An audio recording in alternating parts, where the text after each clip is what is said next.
Now it's time for today's perspective, and after a weekend full of what anyone would call highly impressive and very emotional television and radio interviews, today, finally, the book of Gisèle Pelicot is being published. Now, Pelicot, of course, the French woman who became a symbol in the global fight against sexual violence, whose 50-year-old marriage ended when she discovered that her husband had been repeatedly drugging her and inviting strangers over to their house to rape her. Her book is AHymntoLife, it's called in English, covers the full arc of her story right up to her call this weekend to be able to meet and talk to her former husband, to ask him simply why. Well, let's hear from her first.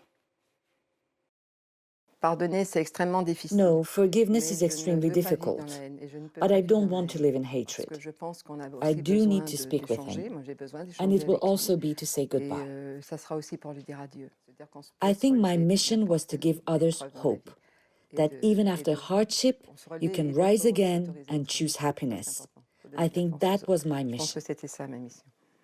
Gisèle Pelicot speaking there in one of those interviews. Well, joining me now is Paris correspondent for The New York Times, Catherine Porter, covered her story throughout. Thanks very much for coming in and talking to us today. We were just talking about it when you first became aware of this story, and when did you first realise how huge a story it was going to be? Well, I knew it was going to be an important story before the trial began, just because of the sheer numbers and the horror at the base of what happened to Gisèle Pelicot. I've covered quite a few rape trials as a journalist, and you know, I've never heard of 51 men, almost all of whom being accused of raping the same woman. And so I knew from the beginning it would perhaps trigger a reckoning in France. But really, her decision on the first day to waive the huis clos, to make the trial public, is what I think put the key in the lock and turned it. She opened the door to journalists, and you know, there was another courtroom that was reserved for people who wanted to come and watch. So I knew it was going to be important, but about the second week into the trial, when I started seeing these lineups of people who were coming to watch the trial, who were standing in line starting at 6 a.m. And standing throughout lunch and applauding her as she came in and out. And there's actually a picture of me in the background with my cell phone. You know, I had been interviewing one of the lawyers and I started hearing this applause and I was like, what is happening? Yeah. And then I realized that, you know, it was attracting huge attention, mostly of women from throughout France who wanted to come and support her, and they felt like she was speaking for them. Many of them told me that they had their own stories of sexual abuse, and they really needed to be there as witnesses. And that's when, you know, it became clear this was a really important story for France and later for the world. Yeah, indeed, for the world. As you mentioned there, you've covered lots of other rape trials. I mean, it's very unusual, isn't it, for somebody, particularly in a case such as this, to come out and say, it was me, this is what happened to me, and to be able to tell the story so amazingly as well themselves. Yeah, I mean, usually rape victims choose the protection of a closed trial, which is because of the amount of shame we still heap on this one crime. I mean, you know, it's amazing that even today, the amount of shame that women feel for being victims of the crime. And so usually most women, and they're often so traumatized and destroyed by the time they come to the stand, and very often defense lawyers use tactics of really trying to undermine their credibility. What were you wearing that day? How much did you drink? Can we really trust? Why did you talk to him again? All these type of questions that attack the credibility of the victim cause a secondary kind of victimization. So many victims just do not want to face that. Or if they do, they'd rather it be in privacy. So it takes a lot of strength to decide to make it public. I think, you know, Gisèle Pelicot said recently there was two reasons she wanted to do that. One was that the idea of facing 51 men, including her ex-husband, in a single courtroom and being alone against them, their gaze, their anger, their fury at her for basically being caught in this was she thought she wanted support of others in there. And the second was that she had this realization from this very old slogan, feminist slogan, which is shame needs to change sides. So she had the strength to open those courtroom doors. I also think the fact that she did not remember any of the rapes, that she had been in such a sedated state. And she says that herself, meaning that she didn't carry any trauma into other than the wreckage of her family and, her marriage of 50 years.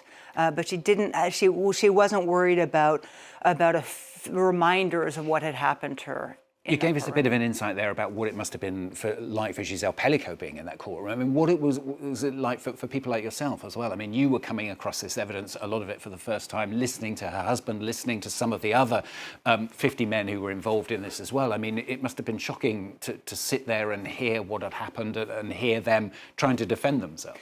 Well, I think the thing that was really shocking is the first day when I went in as a journalist, I hadn't really taken into account that most of the men all around me were the accused. Because usually if you go to a courtroom, the accused are on one side with their defense attorneys and the journalists are in the back on the other side. But there were so many accused, they were all over us. They were within a foot or two of Madame Pelicot also. So that was really shocking. The other thing that Gisèle decided was that she wanted these videos. So like her case is very different because not only were there 51 accused, but her husband had carefully cataloged all these videos of the rapes and put them in a digital folder called Abuse. And she had insisted that those videos be played publicly as proof.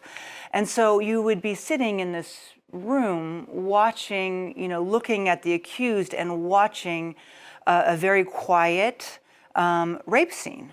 And I don't know of any other trial. I certainly have never covered a trial where these scenes have been videotaped. It was also really shocking to have the men who would look at this and say, no, I didn't get consent, no, but then say in the next breath, it was not rape.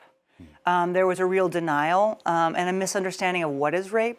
Many of the accused and then the convicted said, well, I didn't hold a gun to her, a knife to her throat. There's still this old convenient trope or stereotype that a rapist is a guy in a street that you don't know, that forces you with violence. And in this case, we saw really what is much more common in rape, which is intimate, and people who know you, like a husband or a brother or a boyfriend. You talk about that misinterpretation. I've got a quote that we're going to bring up now. You talked about this a little bit earlier as well. This is a quote from Gisèle Pelicot saying, when you're raped, there is shame.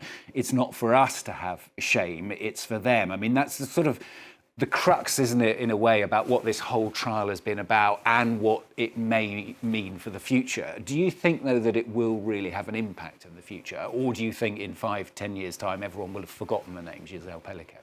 No, I think it's already had an impact. We can see it in France. There's a new definition of rape in the criminal code. That's a big deal. The sex education has finally got a program, as in schools. That's also a big deal. We see that this idea of what we say in French, chemical submission, or drugging someone to abuse them sexually or otherwise, has become kind of common knowledge. And there are cases, there are different districts in France now that are giving free tests to women. But I think even just that as part of our language, that we can understand that could be something that could happen to us.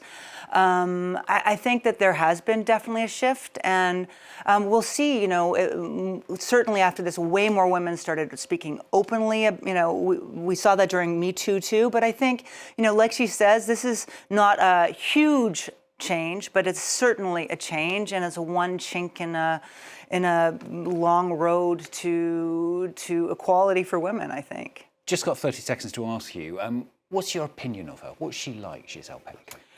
I mean, I was so surprised at how intimate she was in conversation about her life, because during the trial she really was poised and didn't speak very much. And now we see someone who says she's calm and happy and has fallen in love again. And that is, I think, to everyone, amazing and yeah, that was one of the surprising. defining moments that I saw from one of her interviews. The fact that she says, we were put on this planet to live together. She's talking about men and women, and she's fallen in love again. Yeah, it's remarkable.